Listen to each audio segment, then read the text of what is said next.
Hello, and welcome to the Disability Myth. My name is Dominic, and I live with a fatal disease called spinal muscular atrophy. Together, my amazing caretaker, co-host, and best friend, Uriel, and I plan to debunk misconceptions, share our personal experiences, and shatter your expectations. But we're not stopping there. We're bringing in experts, thought leaders, and everyday people who are smashing through societal barriers, paving the way for a more inclusive world. Whether you're tuning in to learn, empathize, or simply to be entertained, the show promises to be an eye-opening experience that transcends boundaries. Because when it comes down to it, what makes us different is what makes us extraordinary. Thank you, folks. Thanks for coming out on a Sunday. I really appreciate it. It's always a real compliment when people get away from their home on a Sunday afternoon. So thank you. This is Cultural Sundays. And we have, this week, with a talk called State of the Disabled Union, we are welcoming the return of Dominic and Uriel. Dominic spoke 2 years ago on the inaugural series of Cultural Sundays, and everybody loved it. So we've invited him back. And since then, I won't talk too much about it, but they've got their own podcast, and they've been interviewing a lot of people about disabilities, and they're going to talk a bit about that now. So round of applause, folks, please. All right. Thank you, guys. Thank you for that awesome intro.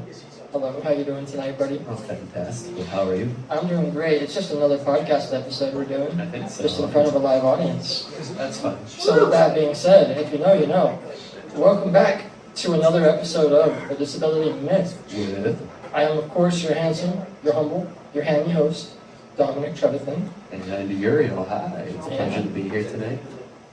Yeah, so as Anne mentioned, we're excited to kind of share our findings as podcast owners.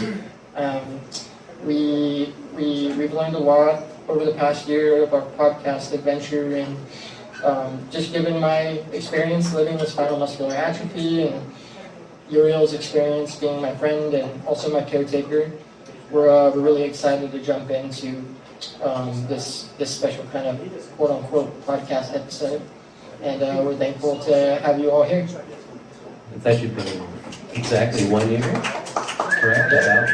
Yeah, it's been exactly 1 year since we started the podcast, The Disability Myth. And I think we've put out about 26 episodes now, majority of which we've interviewed people just all over the spectrum of disability, and even those without, noticeable disabilities. So we're excited to get into all that. And just to kind of get us all a little bit more familiar with each other, I see a lot of familiar faces, of course. But for those that may not be so familiar with us, you might be asking, who are we? And simply put, we're best friends. We first kind of met each other, I'd say about 11 years ago.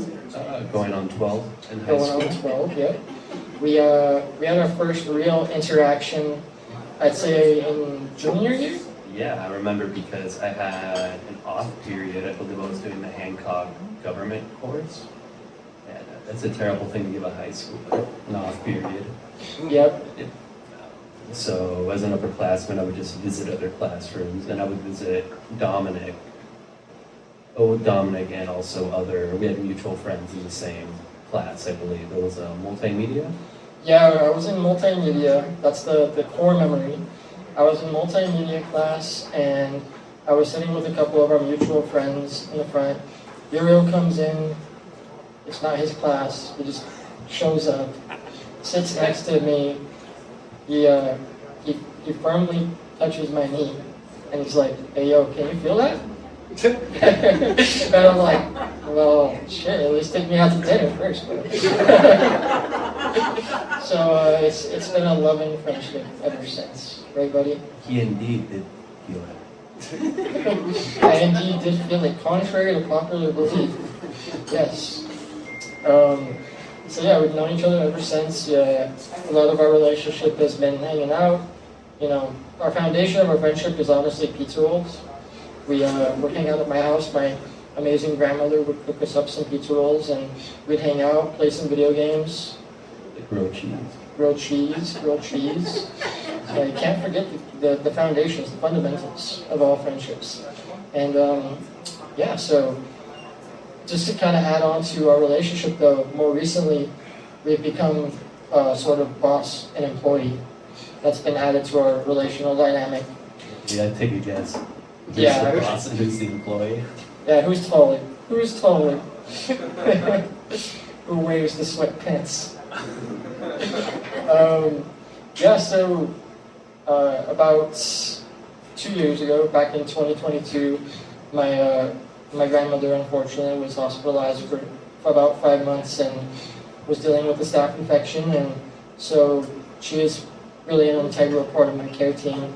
As an individual living with spinal muscular atrophy, I require 24/7 nursing care, and a lot of what's involved in my care is hooking me up to my ventilator, making sure it's working correctly, making sure I'm getting suctioned when I'm too congested to cough it out myself, helping feed me. I practically need help with all activities of daily living.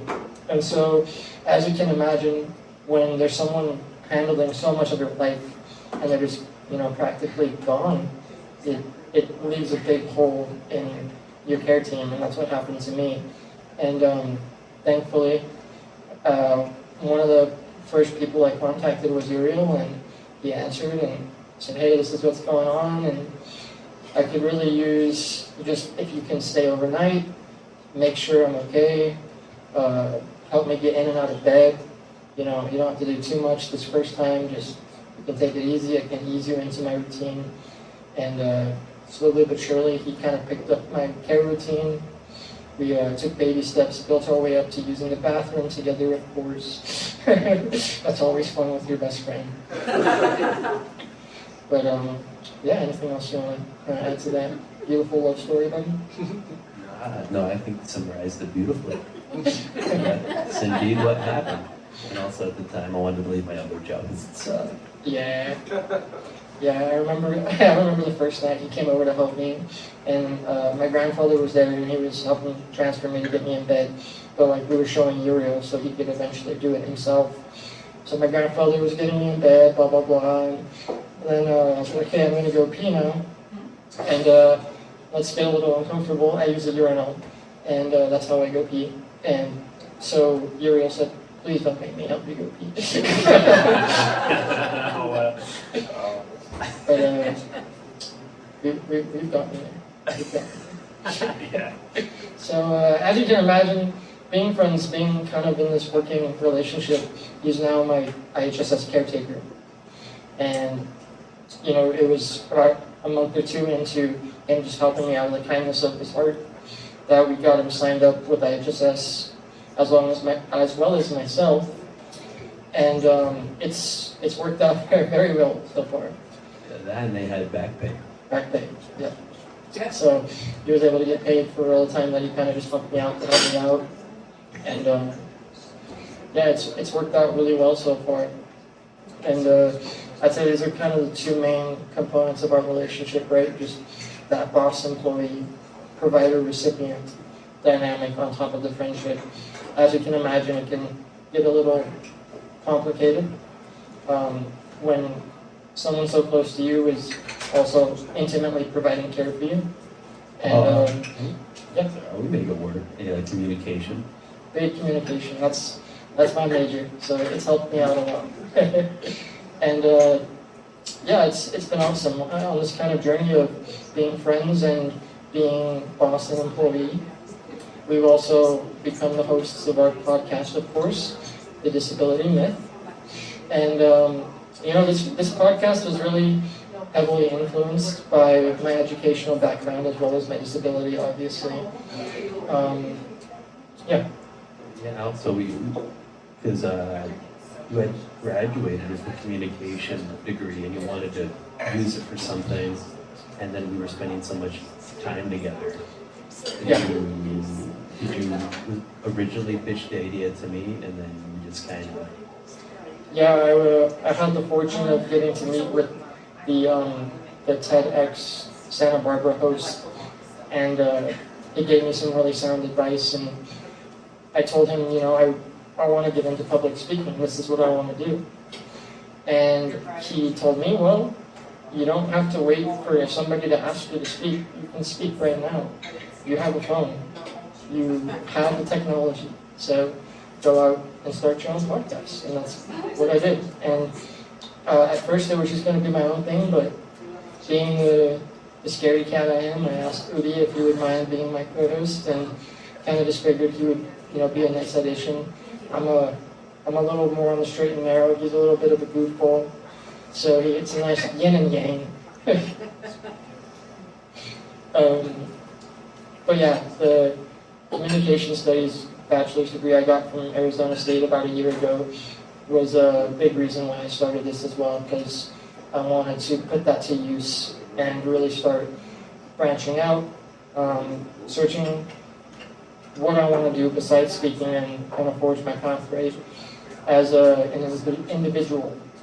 And it's led me to this podcast, and we've had this just crazy pleasure to speak to a wide variety of people from all different backgrounds, all different abilities.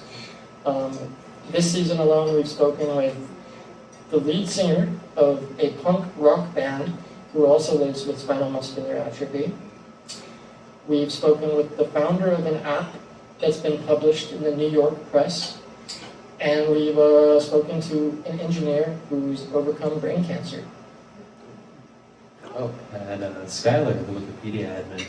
And a Wikipedia admin who happens to be blind, yes. A local gentleman worked with Braille Institute, I believe. Yep. Yeah, so we've had a lot of just really cool people that we've gotten in touch with because of this podcast. And all this to say that we've gathered a lot of information. We've heard a lot of stories. By no means are we experts. I'm obviously no president of the Disabled Union, and I don't think my friend here is either. But we're happy to kind of have this space to share our experiences, to share those experiences of those in the community, and really kind of work to bridge that gap in understanding between the disabled and the non-disabled experience. And so before we get too deep into it, we'll play you a little clip of our podcast so you can get an idea of how it goes and what it's like. I am, of course, your handler, With your humble Uriel host. and Dominic. If I was in this situation where somebody asked me who I would want to survive with, the zombie apocalypse, my first name Don't pick me, bro. Don't pick me. I don't know if you're excited or speaking French or what. Uh-huh. I am. I think I am. I'm proud I am. I like how we don't know the lyrics. SMA and boats. How does that go? SMA and boats. Yeah. And then the rocky situation. Yeah, go And then ahead. there's Yeah. probably just like bumps like like sad girl music. Yeah, dude, you gotta get it in there at some point. Yeah, so it's not even just the basics of how to use the clean, but also planning routes most efficiently and like figuring out which landmarks and dangers there are. Gotta figure out the meta. That's cool. Well, exactly. Yeah. It's cool. I mean, that's why I like this show. It's the stuff like that. It just It just gives the interesting nerds like us. So that's our little shameless plug. Feel free to check us out everywhere you find podcasts. And now that you have a kind of better idea of who we are, we'll get into the current state of the Disabled Union. Title brought to you by Anne. By Anne. Anne is awesome. She came up with this kind of idea for this presentation. And I came up with the idea. Yeah. You came up with a name, and I thought it was a really good name actually. Because I'm English, and I'm like, what? Oh yeah, I think I've heard of this. Yeah, it was. I think it was right around the last time of the State of the Union, and we kind of just took the idea and we ran with it. And yeah, I'll let you kind of break down how we split this up. Well, it took us, when Anne first told us about it, it took us probably a month or two of brainstorming, and we kept, because living with a disability is very broad, and we had to keep chipping at it, and we ended up with 3 major points here that we believe are the most common, or the most brought up, points for those living with disabilities. Yep. So here we have, as you can see, we're going to kind of get into aspects regarding healthcare, managing your care staff. That's a really common issue, specifically for individuals such as myself, probably for a lot of other wheelchair users as well. Navigating the relationships you have with your care staff, as well as just getting care and maintaining your care. We also want to jump into some aspects of what it's like to live with a disability financially, some of the struggles that we may go through, the challenges that we may face others who don't live with a disability you don't have to worry about. And of course we want to get into social aspects, because something that I think I've kind of taken away from putting this whole presentation together is there's a lot of flaws in the current state of the disabled community. There's a lot of good things, but there's a lot of flaws. And the only way we can really show the flaws and give society a reason to change and improve upon these current systems is by being out there and being social and showing the world, that we exist, that we struggle, but that we exist, right? And so with that being said, we'll kind of jump into our healthcare aspects. So we have a little clip here from the podcast, episode 4 of season 1. We were fortunate enough to have a really good friend of ours on the program. Her name is Chelsea Furyk, and she is a psychology grad student at San Diego State University. And in this clip here, she's going to be talking about navigating some of her relationships after she returned home from her spinal cord injury rehab experience. And so she'll be talking about, the nuances of dealing with her care with family versus getting cared for by, essentially complete strangers. And the fact of the matter here is that a lot of people in the disability community rely on the help of others, whether it's direct or indirect. And when you rely on caregiving to the extent that I do, as well as a lot of others in the community do, you have to kind of come to the conclusion that being cared for is intimate. It's an intimate phenomenon. And, it's interesting, like we touched on earlier, me and Uriel, we were already friends when he started working for me.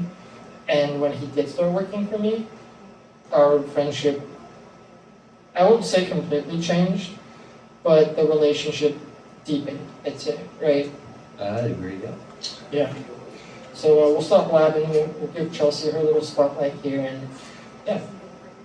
Yeah, after I got out of the hospital, my life just completely took a turn and was, just insanely different from the life I was living before.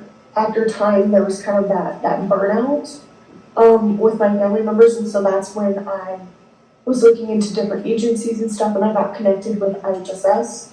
And so I want to say about 2 months after I had been home and my family members were taking care of me, that's when I hired my first outside caregiver.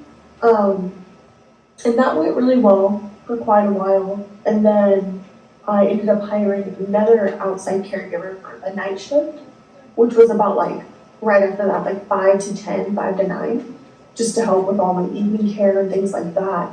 And so that was a huge shift and very different from me because I had never, had anybody take care of me before, but there was just a different dynamic between a family member helping out and an outside caregiver stranger helping out.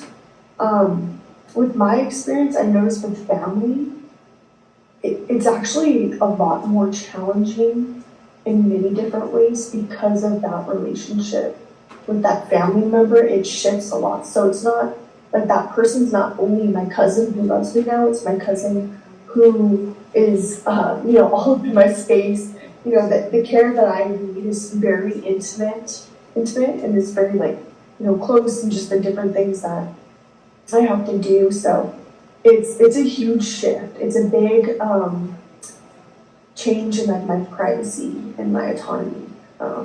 with many different people. And so, in a way, this might sound weird, but I almost prefer having outside care than family member care, just because of the shift in my relationship with my family members, and just kind of wanting to not put so much of my life on, my care on a family member.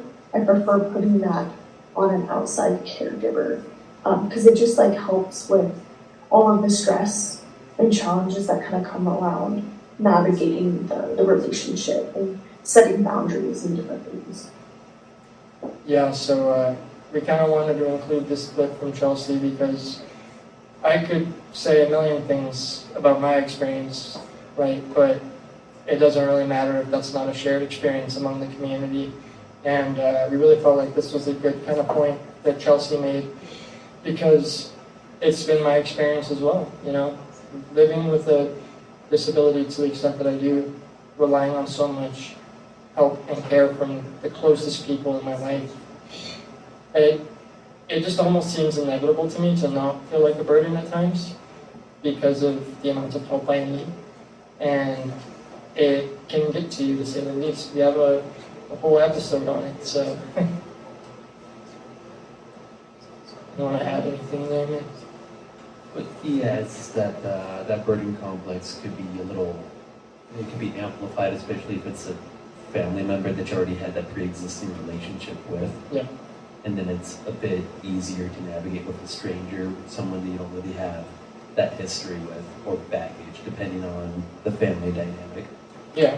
I don't want to say you can just boss strangers around, but it's almost a little easier to do so than someone you're close to, because you already have an existing relationship, and that can get entangled, of course, with the fact that they're also helping you, and that changes the relationship in ways that can be unpredictable. So, as Uriel said, it's difficult on both ends, because as a family member or a caretaker, you want to make sure that you're there to help them with what they need, but at the same time, there's boundaries in place that need to be drawn out, and that's on both parties' ends, right, buddy? I agree. Cool. So with that being said, that's kind of a really kind of key aspect we felt of navigating your care staff, of your healthcare, right? And I think we're going to go ahead and move into our next little aspect of healthcare, which is maintaining your caretaking.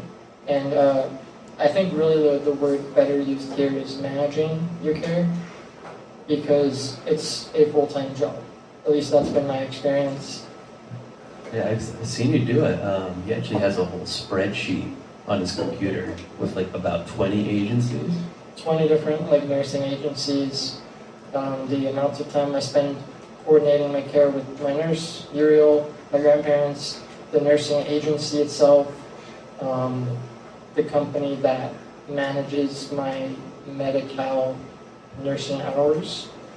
It's communication with all of these different parties.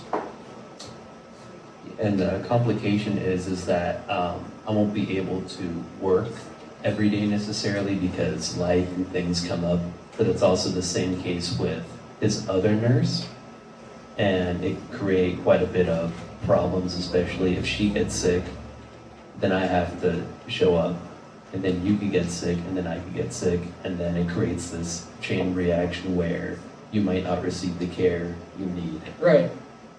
Yeah, and so just to kind of set up this whole topic, this slide, I think it's important to note that over 3 million Americans rely on in-home caretaking alone, not even in the hospital.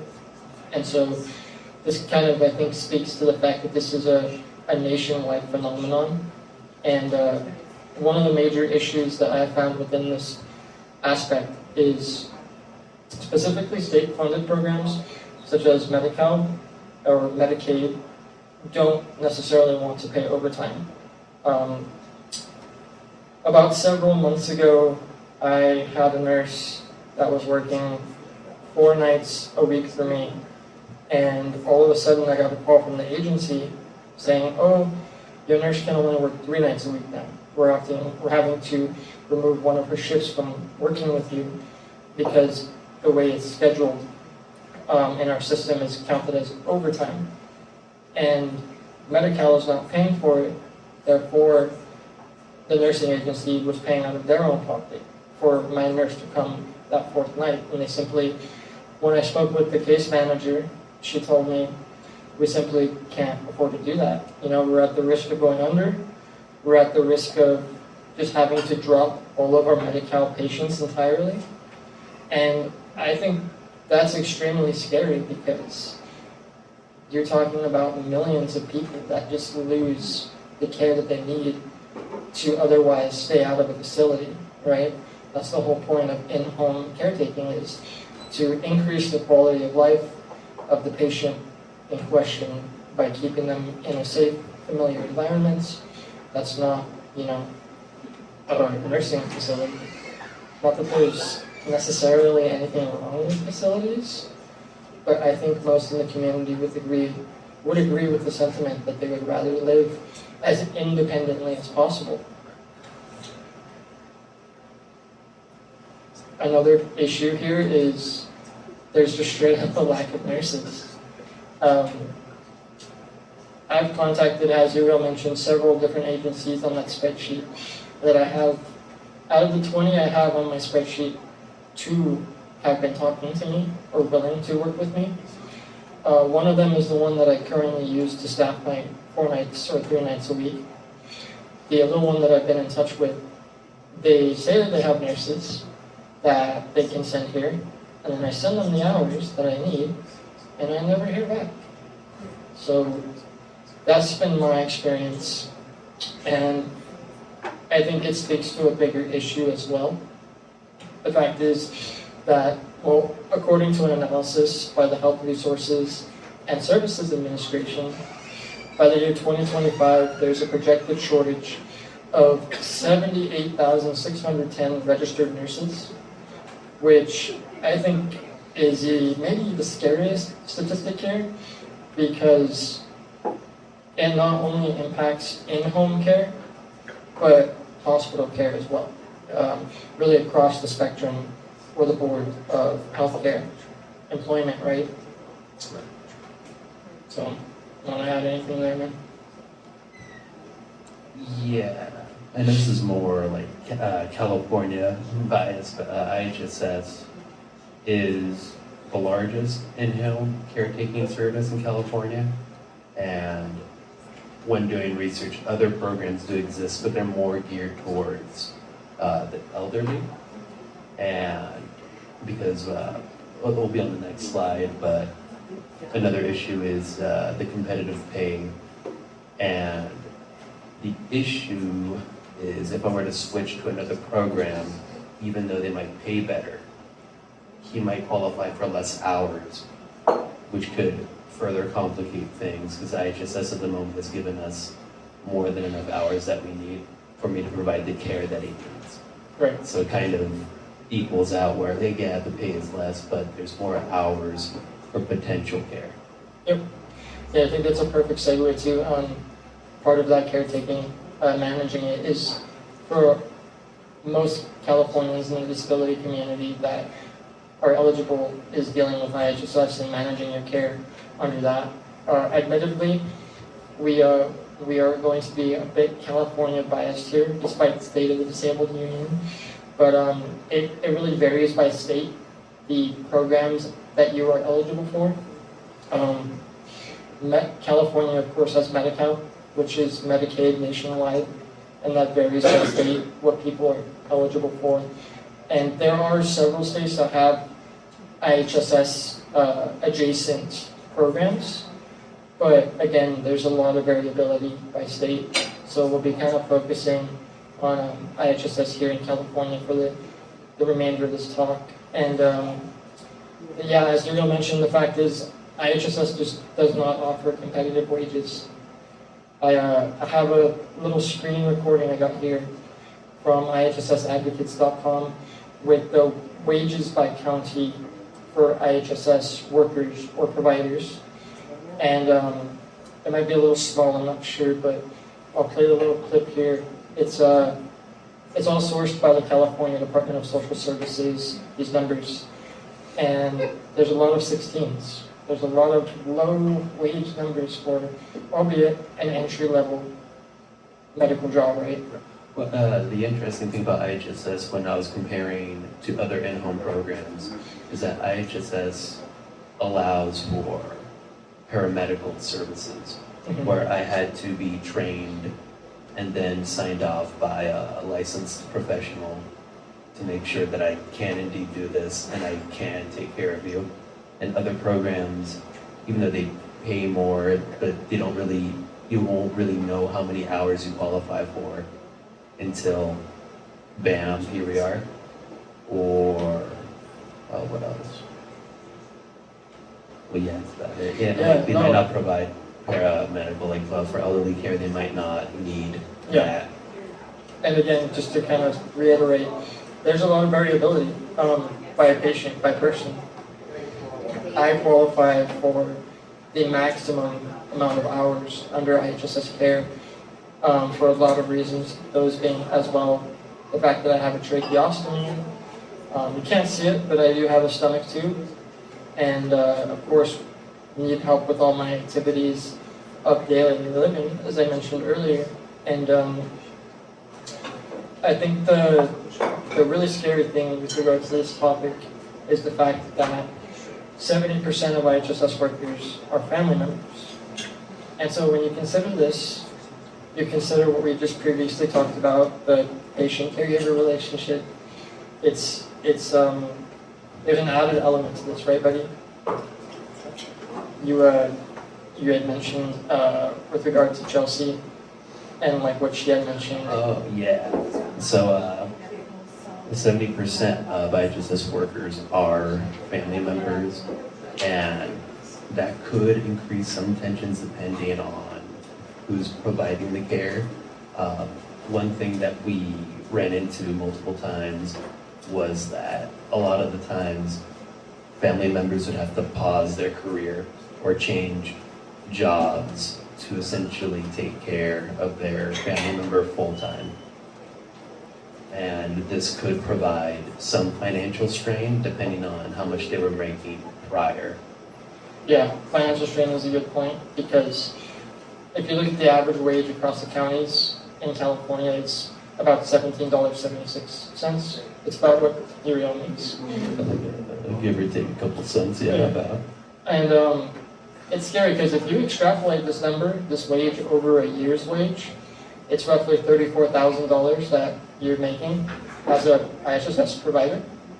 But what really impacts this number is the fact that, again, these are family members, majority are family members providing care for a loved one who is probably not eligible for the max number of hours.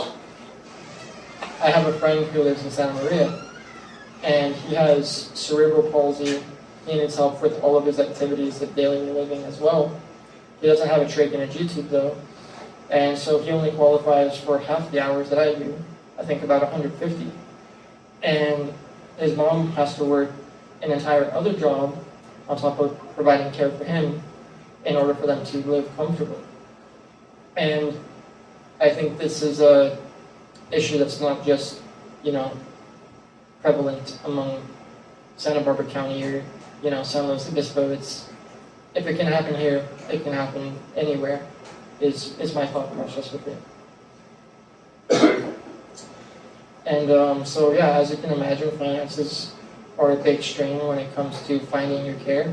I have a friend that lives in LA who would pay her caretakers through IHSS an additional $2 out of her pocket just to incentivize workers to come help her, on top of what they're already being paid. And so I think that says a lot about the current state of in-home care, right? So speaking of money, of finances, let's get into some financial aspects. Now, for you, this is one that we're both pretty passionate about. Yes. And probably the most. common issue that we've encountered on this wonderful journey? Yeah, so to put it bluntly, something that actually jeopardizes my care staff, the ability for me to maintain my care, is Social Security, which is odd because you would think that would be the reason I have care at all. So before we kind of jump into everything, we'll kind of go over the basics of SSI versus SSDI. So supplemental security income is, of course, a federal program that pays individuals who live with a disability or who are low income a cash benefit. And the key point that I want to highlight here for the rest of the section is the fact that if you qualify for SSI, you also qualify for Medi-Cal. And this is really important because my life revolves around Medi-Cal. My care is funded by Medi-Cal. Uriel working for me is funded by Medi-Cal. My nursing care is funded by Medi-Cal. My $425,000 spinal injections I receive every 4 months are funded by Medi-Cal. How much? $425,000 Only. every 4 months. Wow.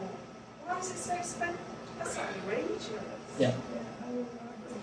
So this is a very important thing. That's what I'm trying to get at here. Of course, we also have SSDI, or Social Security Disability Insurance, which is similar in the sense that it's a cash benefit provided to those living with long-term disabilities who either qualify because they used to work or have family members who have worked. And growing up, I have always received both because I'm in a special situation.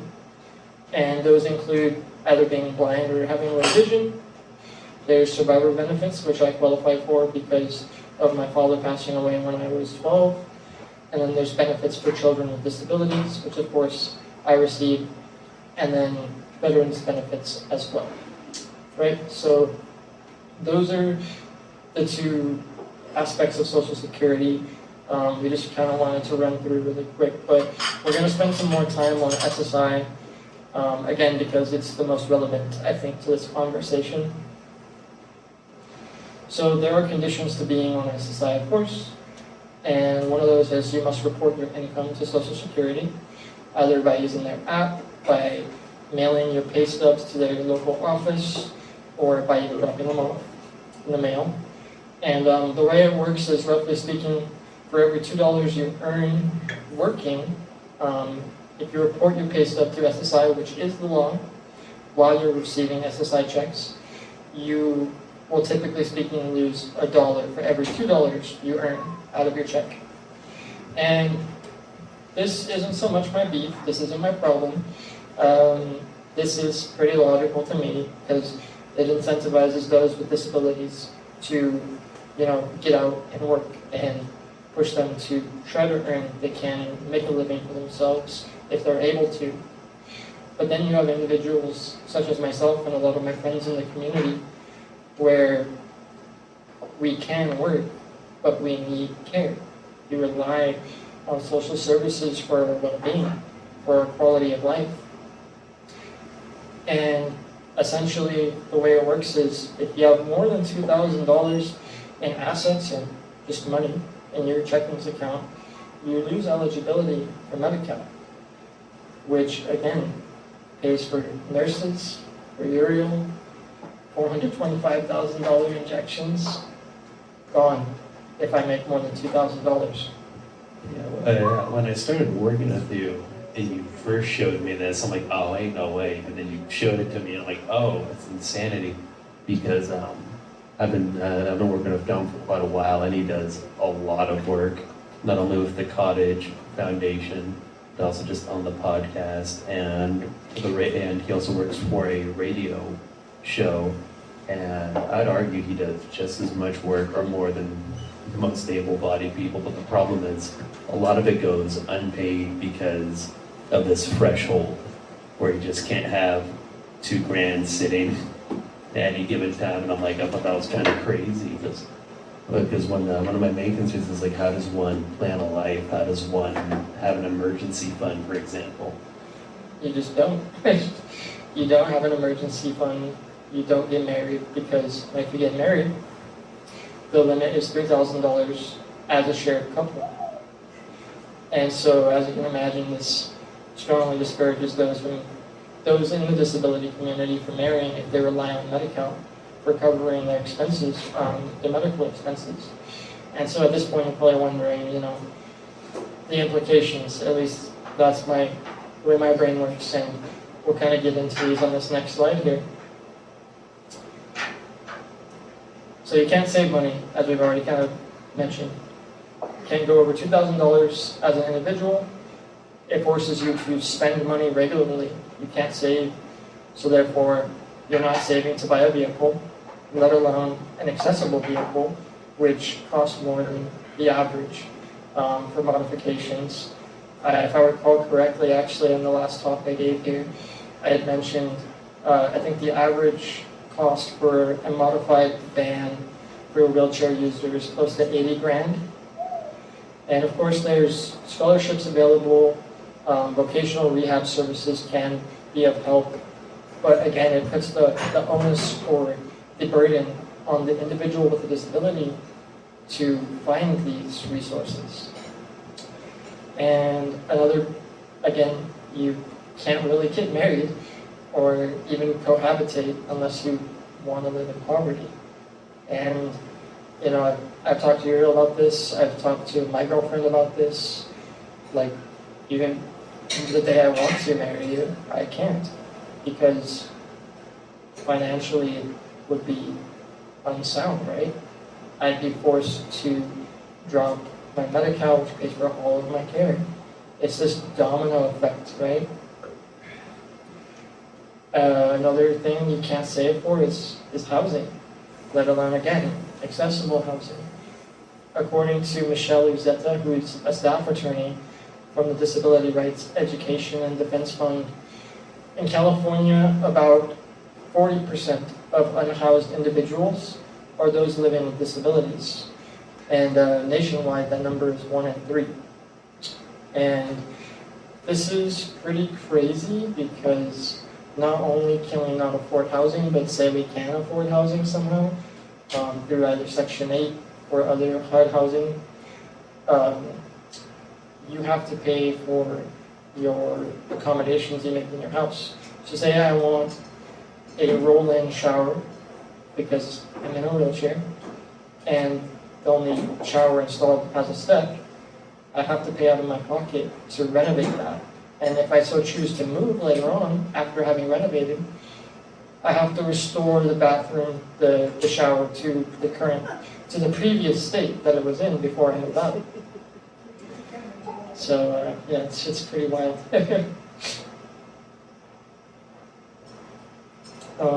Another kind of thing we wanted to get into with regard to finances is something called 1619B. And 1619B is a program involved with SSI. If you're on SSI and Medi-Cal, part of the SSI rules called the 1619B work incentive allows you to keep your Medi-Cal coverage. There are stipulations, but this is something I think worth mentioning that's a more on a positive note with regard to this issue.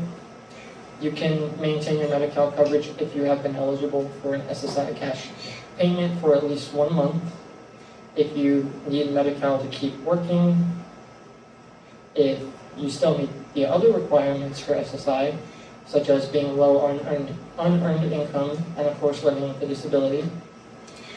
If you still have resources below that $2,000 limit, $3,000 for couples, and as long as you make less than $58,638 in gross annual wages. So this program is handy, it's helpful if you do want to save some money, but again, it has its limits. As you can see, the $58,000 number,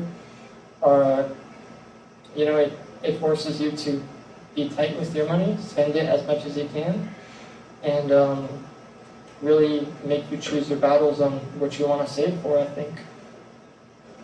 But luckily there is a light at the end of the tunnel. Yep. With our next slide. It's very exciting. Yeah, something that is really a godsend, I think, for the disability community. And this is a nationwide program. It's called ABLE. If you live with a disability, and if you've lived with one since before the age of 26, you can qualify and sign up for an ABLE account, which is a savings account that is untouchable by Social Security. You can keep up to $100,000 of money in your ABLE account, and it won't be counted against you as a resource according to Social Security. So as you can imagine, this is a very nice loophole. And I, of course, have an ABLE account. I know a lot of people that do. It's very helpful because, as you can see at the top there, I got those nice little diagrams, those images. You can buy tacos and homes and desks. Now you can buy food. You can buy homes. You can buy expenses related to work, employment, to medical expenses, all with that money that's in that account. And it doesn't count against you. I don't think it doesn't count against FAFSA either, right? Right, yeah, that's the cool thing is it doesn't affect anyone's current or future eligibility for needs-based programs such as FAFSA, Medicaid, Medicare, SSDI, vocational rehab services, and there is an $18,000 annual limit, but I still think this is obviously better than nothing, right?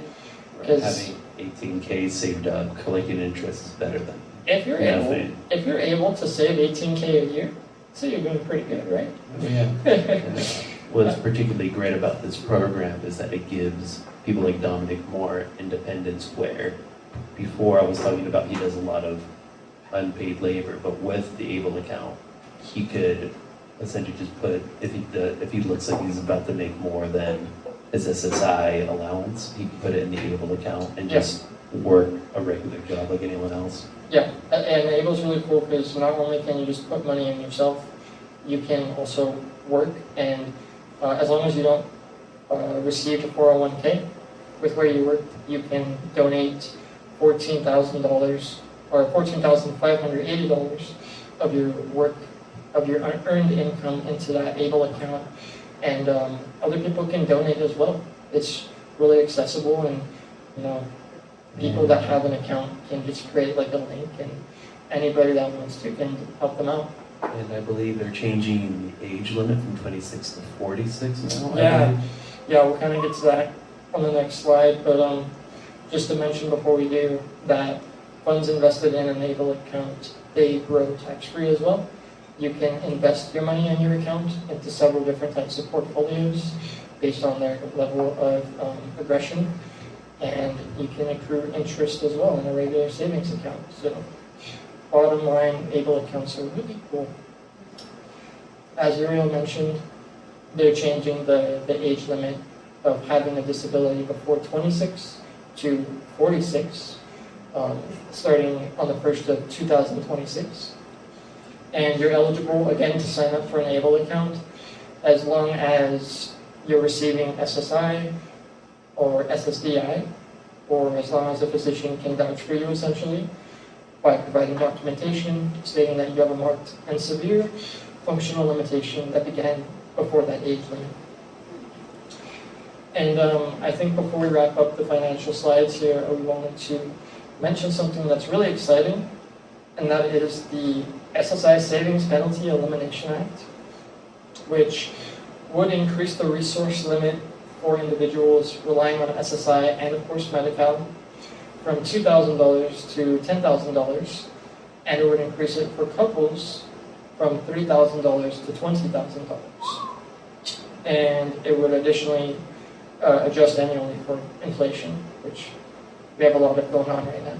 Yeah, I'm really excited for it. It's like, I see Dominic, he checks it quite regularly. It's like a sporting event. This bill's been floating for about a year now, right? Yeah, so the catch here is you would think this would get passed ASAP because it's so integral, it's so exciting to the community, but it's been in Congress since last September, and it has not yet moved. Yeah. And this is something that that bothers me a lot. I've emailed my congressman, and I regularly talk about it on the podcast. I post about it. And it's just sad because if this were to be passed, it of course has a lot of positive implications. Those being that it would give people that rely on SSI and Medi-Cal the ability to save money. $10,000 is not a lot, but it's a lot more than $2,000.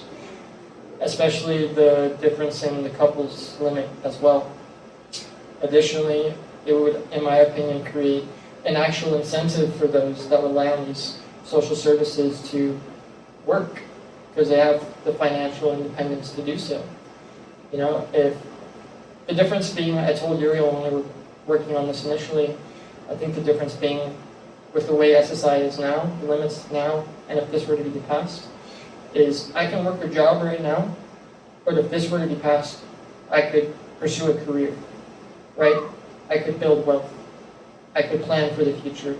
I could save, and I could grow financially, which anybody else can. It's just people that rely on SSI and Medi-Cal that cannot.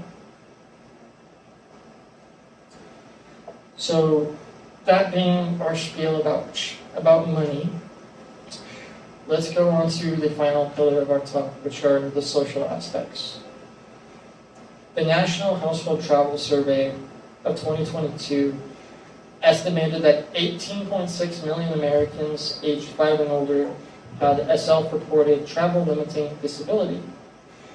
And compared to those reporting no disabilities, people reporting these said travel-limiting disabilities revealed the following in the study. They were less likely to travel, to be employed, or live in a house with a vehicle. They took fewer trips. They cited health problems as being the #1 reason for taking fewer trips. They lived in, typically speaking, lower income households. And finally, they compensated for their disabilities by asking others for rides, or by limiting travel to daytime trips instead of overnight trips, and by using rideshare or special transportation services, such as, say, Dial-A-Ride. And, you know, Uriel initially sent me this study, and when I read through it and found all these points and these findings, I was like, well, this is kind of scary, because I think if any person that didn't know better, that wasn't familiar with disability, were to read this study, were to see these findings, they would be influenced to kind of conclude, wow, living with a disability sucks. Like, you must not go out, you must not have fun, you must not go to sporting events, you must not go to amusement parks, because it just seems like you don't, according to the research. And the data is scary. But what I will say is that there's a lot more to the story. Here we have a clip from a friend of ours that was on the podcast, the founder of an app called Friendly Like Me, which is essentially an app akin to Yelp that allows individuals in the disability community to rate businesses based on their accessibility and their accommodations. And so when we spoke with Alicia, we of course asked her a lot of questions about her perspective, speaking to business owners and working with those in the disability community. Because the truth is that there are those challenges that we face getting out. And this is what she had to say on the topic. So I think the most common issues is not understanding.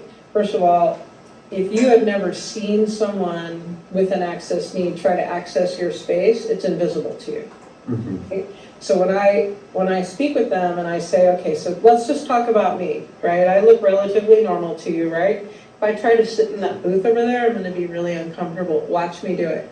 And they go and get in, and they immediately feel uncomfortable. They're like, ooh, that's tight, right? Mm-hmm. What I love is that once they see it, they don't unsee it. They can't unsee it, right? And usually that business owner finds a way to make an adjustment. And what I hear a lot is, well, that would cost $100,000, and what I usually follow right back up with is, no, you don't have to replace all those booths, just one. And then train your team. When you see someone with a disability or someone who's plus size, come in, sit them over there. don't try to walk them over to this stupid booth. I mean, you in your chair coming over to that booth, how are you transferring? You're not. You're sitting at the side, right? Is there one place in your restaurant where you can wheel up to the side of a booth and be reasonably comfortable that the people coming in and out of the kitchen aren't going to blow you over? Right. All you need is 1 or 2 spots in the restaurant where that works. And so I push back with that. Just make one modification and then tell us about it. Claim your listing, tell people, right? That's really all you have to do. And so that's the kind of the thesis of our work, is that if you know in advance, if you can go, you're much more likely to take part. Going to a baseball game, going to a restaurant, if somebody's scheduled a baby shower at that restaurant, if you know if they have an accessible bathroom or not, right, it's going to make the difference. And so we expanded our concept to include really all people with access needs, no matter what they are. Yeah, I really like this clip from Alicia because it makes you think, based off the data that we just looked at, the survey that was mentioned previously, is it the people that are scared to go out because of the challenges they face? Or is it the environment of which they're going out into that is imposing the actual threat or the source of the fear, right? One of the topics that was brought up on this episode was that self-fulfilling prophecy, where you're just so used to getting disappointed when you go out that you're less likely to go out. And it's just like, oh, well, why, you know? Yeah.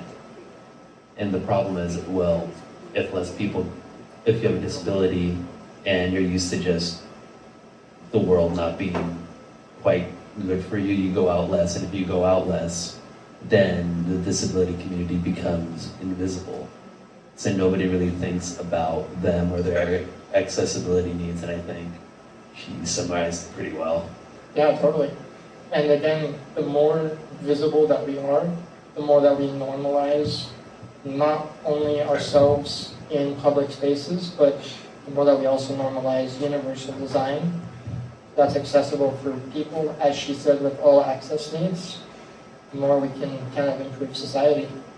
And just to kind of add on to this point, with regards to travel and accessibility, here's a clip we have with our friend Jared. And Jared lives with a spinal cord injury. He's a crossroad athlete. He's a disability advocate, and he's also a content creator. We were fortunate to meet up and link with him before this last Super Bowl, so that was really fun. We got like a go Niners, hey, this is our year. But just because Jared's a big Chiefs fan. Jared's a big Chiefs fan. I'm a big Niners fan. So yeah, we thought that would be fun. And you know, we got to talk to him about his experiences as a sports fan, going to different events, because he's really active in the community. He goes out to several of his local, cities' sporting events. He's a big Jayhawks fan. He's a big Chiefs fan. He travels a lot. He's just like a go-getter. And so we thought it would be cool to kind of talk to him and get his perspective on getting, I think, like ADA type seats, right? Accessible seats at these sporting events. So we had posed the question to him, how difficult or easy is it to find seating in the community when you go out to these events? And this is what he had to say. Honestly, what I really believe it has done is it's convinced large groups of disabled people that they just can't go to sporting events.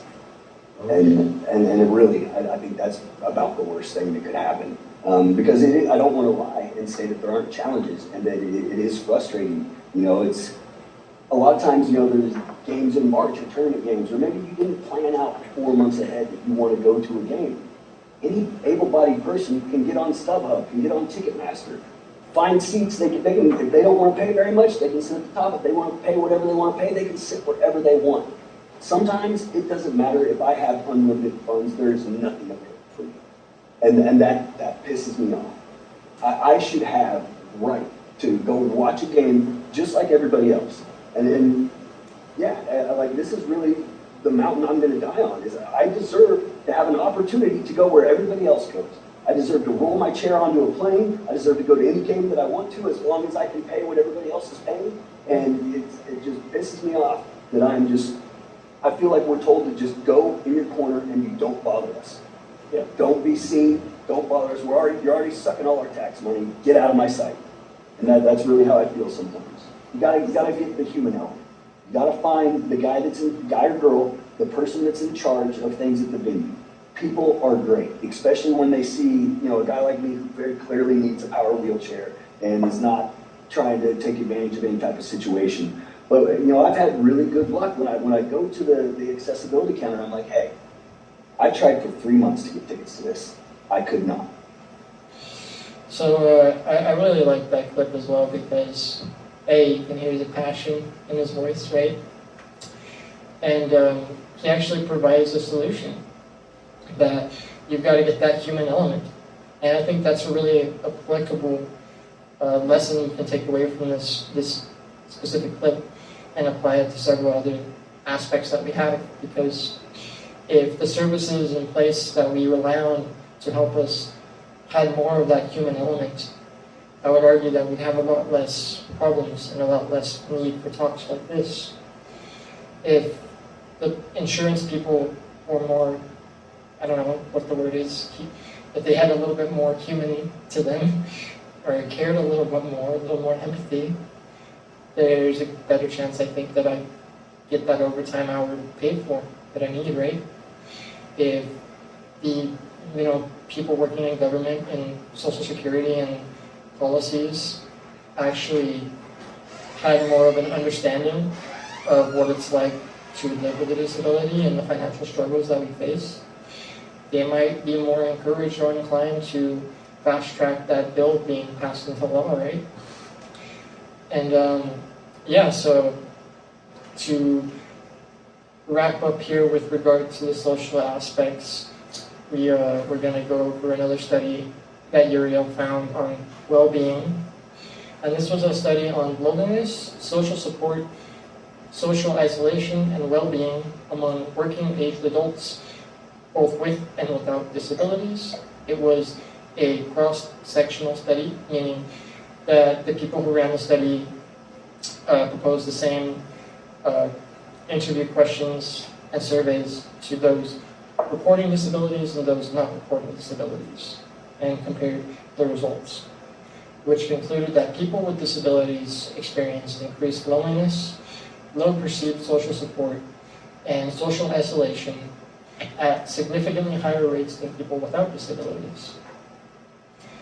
Furthermore, disability was associated with, of course, lower well-being, and the prevalence of loneliness was highest among adults with disability who were younger, economically inactive, living in rented or other accommodation, living alone, and with low levels of access to environmental needs.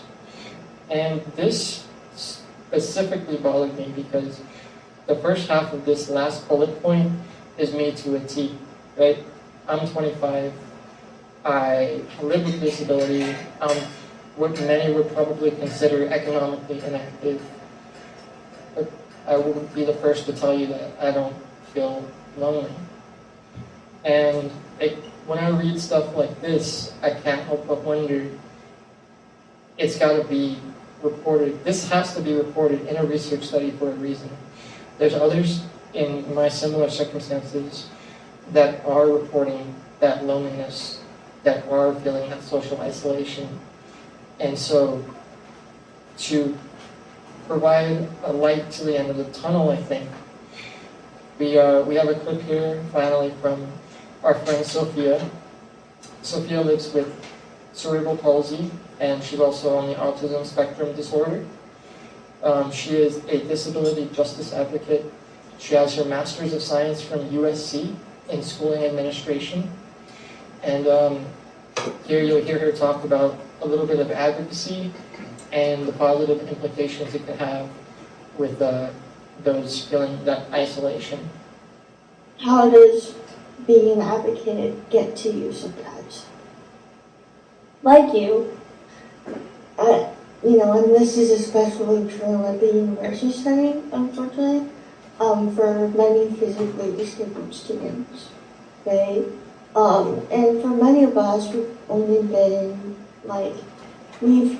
only known the reality of what we're the only disabled person, right, in the room, let alone in spaces, right, of any learning environment, right? And so, we have to acknowledge there's some uncomfortable feelings and also awkwardness that comes from being, right, in that position, being like, well, but maybe if I'm an advocate, then I have to, as you said, be very open about, you know, these very personal things. Yeah, I completely agree with your sentiments here because I think it ties in perfectly with what Alicia said, that we're only going to be seen, we're only going to be heard if we're willing to be open, to put ourselves out there, to struggle in front of other people. Otherwise, we're going to continue to feel that sense of isolation. Others don't know, they don't understand what they can't see or hear. And yeah, do you want to add anything else, buddy? Yeah, okay. Well, I mean, that's kind of the perfect example, I think, of why we're here tonight, giving this talk on the state of the disabled union. It's not only to provide information to those who may be unaware, but it's an act of advocacy, and it's an act of, you know, combating that sense of isolation, right? It's an act of combating what that research says, and that's why this talk really kind of means so much to me. So, as we come to a close on the state of the disabled union, it's clear that while progress has been made, significant challenges remain regarding healthcare, regarding finances, and regarding social inclusion. And I think what's important to note here is that these aren't just issues for the disability community alone. These are issues that affect society as a whole. We have to continue advocating for accessible, reliable, and quality care that meets the unique standards and needs of everyone across the spectrum of disability. Financially, the disability community often faces barriers that others simply do not. From employment discrimination to helpful yet tedious support systems, we must work towards financial equity, ensuring that everyone is able to, regardless of ability, achieve economic stability and independence, right? Socially, as always, the fight for inclusion and representation continues. True inclusion means a lot more than just physical accessibility, though. It means valuing and amplifying the voices and contributions of those with disabilities in every aspect of life. And as we move forward, let's remember that the strength of our society is really measured by how we treat the most vulnerable members of it. We're only as strong as our weakest link. By improving these key aspects of the disabled experience, I think we can work to build a much more inclusive and just society. So we hope that you all kind of learned something today and can help us bridge that gap in understanding between the disabled and non-disabled experience. Thank you.